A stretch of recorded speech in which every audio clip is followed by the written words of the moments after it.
Assalamualaikum warahmatullahi wabarakatuh. Halo semuanya, saya Muhammad Zaki Azahir dari kelas 8B. Pada video kali ini, saya ingin membacakan sinopsis dan evaluasi untuk novel yang berjudul Midnight Creek. Selamat menyaksikan.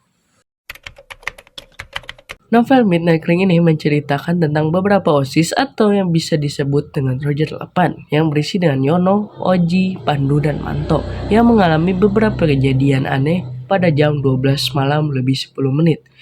Salah satu kejadiannya adalah mereka menerima telepon dari seseorang tanpa nama yang membuat mereka sangat kebingungan. Oji tidak merasakan teror tersebut, namun saat dia sedang mencuci piring pada jam 12 malam lebih 10 menit, tiba-tiba ia dilempari oleh sesuatu yang tak terlihat oleh matanya, karena sesuatu itu sangat cepat. Lalu Oji lanjut mencuci piring sampai jam 2 pagi. Keesokan paginya, ia lupa kalau ia bersekolah di STM Pembina Ragunan, yang dimana STM ini sangat ketat dengan aturan dan murid yang telat seperti Oji akan dihukum. Setelah Oji ingat dia harus berangkat jam 7.15, sementara ia bangun jam 7, ia berburu-buru mandi dan meminta uang ke emaknya sendiri. Dan ia mengalami sedikit amukan dari emaknya dan hanya mendapat 5.000. Akhirnya dengan rasa kesal, ia pergi ke sekolah yang jaraknya dekat sekali. Oji melihat pintu gerbang akan ditutup. Ia pun langsung berlari sekuat tenaga dia, namun sudah telat. Kemudian dia dipanggil oleh seseorang yang bernama Taufik, lalu menyapanya. "Oi Ji," lalu Oji bicara dengan nada panik sekaligus marah. "Apa bang? Gua buru-buru nih," dan lari meninggalkan Bang Taufik itu. Setelah drama pagi itu, Oji pun bertemu dengan Roger 8 dan mereka bercerita tentang terornya masing-masing. Dan Oji pun langsung bercerita kemarin malam yang membuat ia sedikit terlambat, lalu teman-temannya kebingungan. Dan merekanya pun membahas masalah lain. Sepertinya mereka takut. Akhirnya mereka pun masuk ke kelasnya masing-masing. Karena mereka berbeda kelas dan biasa nongkrong di kantin atau tempat lainnya.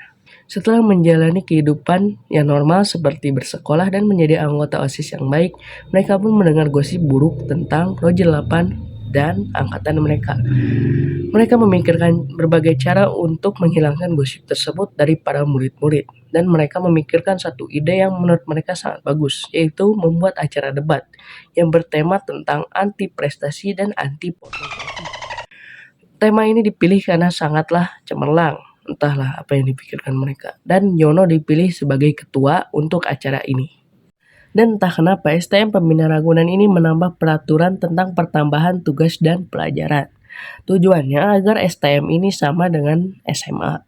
Suatu hari Yono tidak mengerjakan salah satu tugas dari guru ini. Guru ini terkenal sangat killer, bahkan jika guru ini lewat maka murid-murid akan ketakutan. Namun beberapa murid juga membilang kalau guru ini lumayan asik. Namanya adalah Pak Faisal. Pak Faisal mengganti tugas Yono yang belum dikerjakan dengan makalah 4.000 kata yang membuat Yono sangat stres dan menjadi pendiam di setiap rapat Roger 8. Oji pun yang melihat kelakuan temannya tidak seperti biasanya, ia pun bertanya, "Yon, lu kenapa?" Yono langsung marah, ngegas dan berkata, "Lu kenapa sih nanya-nanya gua? Gua udah pikirin ya soal ini, lebih baik acara ini kita batalin." Mereka pun kaget, termasuk Oji yang menanya dengan baik-baik. Akhirnya Roger 8 pun tidak pernah rapat dan nongkrong bersama lagi. Semenjak kejadian itu mereka hanya menjalankan hidupnya masing-masing. Awalnya acara debat ini memiliki dana sekitar 5 juta. Dan jika bisa Roger 8 meminta brand-brand untuk mendanai acara mereka. Namun hampir semua brand menolak. Bahkan hingga Oji diusir mentah-mentah saat belum masuk ke dalam kantor sebuah brand. Suatu hari saat Pandu dan Oji ke salah satu brand bernama Ingetin, mereka langsung dibiarkan masuk tanpa persyaratan dan langsung bertemu dengan manajer yang bernama Busri. Setelah Oji menjelaskan betapa pentingnya produk dari Ingetin untuk acara mereka, akhirnya Busri pun kelihatan tertarik dan langsung akan memberi kabar ke Pandu dan Oji apabila CEO perusahaan itu menerima permintaan.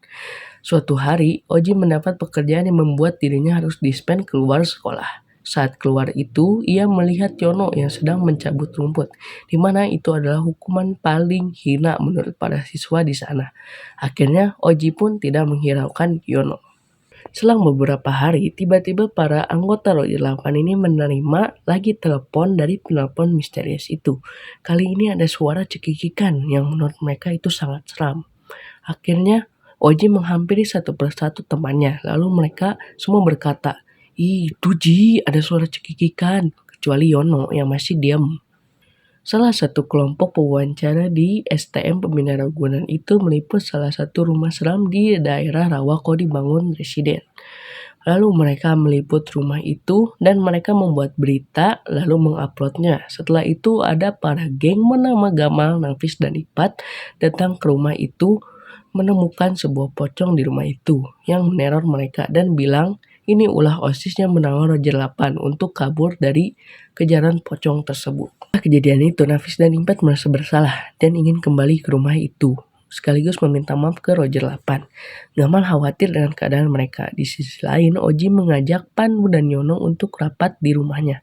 Mendengar temannya yang stres karena diteror, Oji memutuskan untuk datang ke rumah hantu itu yang meneror teman-temannya. Akhirnya Oji pergi sendiri. Namun, para temannya tidak tega melihat Oji pergi sendiri. Akhirnya mereka ikut juga. Gamal yang dari pulang sekolah tertidur melihat pesan dari Nafis dan Ipat yang berbunyi "Gua OTW ke rumah hantu itu" dan Gamal langsung OTW ke rumah hantu itu juga. Oji sampai di rumah itu dan temannya juga sampai. Mereka menemukan pocong dan peneror yang dimaksud. Gamal pun langsung mendobrak pintu rumah hantu itu. Dan di balik itu ternyata peneror dan pocong di rumah hantu itu hanyalah maling yang menyamar dan rumah hantu itu hanya tempat untuk menyimpan harta pencurian itu.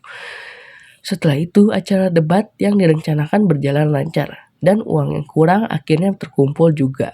Dan akhirnya Yono, Oji, dan Gamal pun menjadi tersorot di acara debat itu karena menangkap maling yang susah ditangkap. Absolute Cinema. Nah, sekarang kita masuk ke evaluasi. Evaluasi untuk novel Midnight Cling ini. Kelebihannya adalah novel Midnight Cling ini memiliki plot twist yang bagus untuk sebuah novel komedi horor. Dan juga beberapa sifat-sifat karakter di Midnight Cling ini mirip dengan sifat teman kita yang ada di dunia nyata. Untuk kekurangan sendiri, topik penyampaian cerita di novel Midnight Cling ini kurang tersampaikan, seperti kita harus membaca halaman sebelumnya. Dan juga banyak cerita baru yang tidak nyambung dengan cerita sebelumnya. Untuk novel Midnight Cling ini, saya rekomendasikan untuk para pembaca yang suka dengan komedi horor, karena kita mendapatkan feel horor dan mendapatkan feel komedi di novel ini.